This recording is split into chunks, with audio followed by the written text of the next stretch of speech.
Dua anggota DPRD Kota Surabaya menggugat pengembang yang melakukan pembangunan kampus Universitas Islam Negeri Sunan Ampel Surabaya atau UINSA. Gugatan ini sebagai akibat dari jebolnya pipa PDAM di kawasan Tambak Sumur, Surabaya, yang berdampak pada matinya aliran air PDAM di sekitar 250.000 pelanggan. Dampak matinya aliran air PDAM lantaran diduga kesalahan pengembangan PT Adikarya berbuntun panjang. Dua anggota DPRD Kota Surabaya berencana mengajukan gugatan atas dugaan kelalaian dalam proyek pembangunan kampus Universitas Islam Negeri Sunan Ampel Surabaya atau UINSA.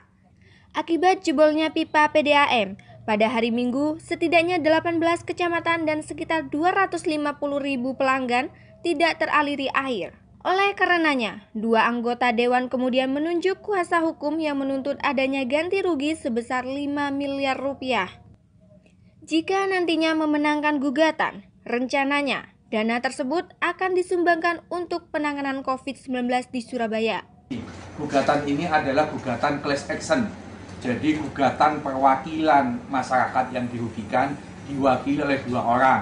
Satu, Mas Ahatoni, yang kedua, Mas Arif Fatoni, wakil ketua dewan dengan anggota dewan. Menurut saya ini sangat bagus. Kenapa? Ini bentuk konkret yang namanya wakil rakyat, rakyatnya lagi butuh, ya sudah diwakili. Tak hanya itu, pihaknya ingin memberikan pelajaran kepada kontraktor agar di kemudian hari tidak terjadi kasus serupa.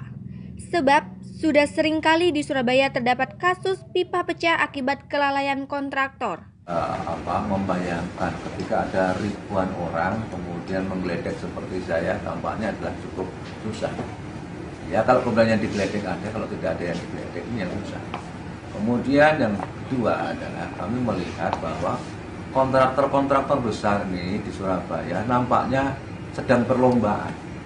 Kalau membangun kemudian adalah kompetisi menghancurkan saluran PDI, ya utilitas PDAM itu berulang kali. Tampaknya seperti ada kompetisi.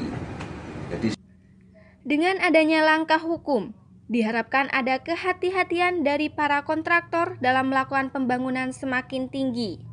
Apalagi di tengah masa pandemi, kebutuhan air menjadi hal yang penting untuk mencegah penyebaran virus corona. Dari Surabaya, Jawa Timur, Trisna Aditya, Madura Channel melaporkan.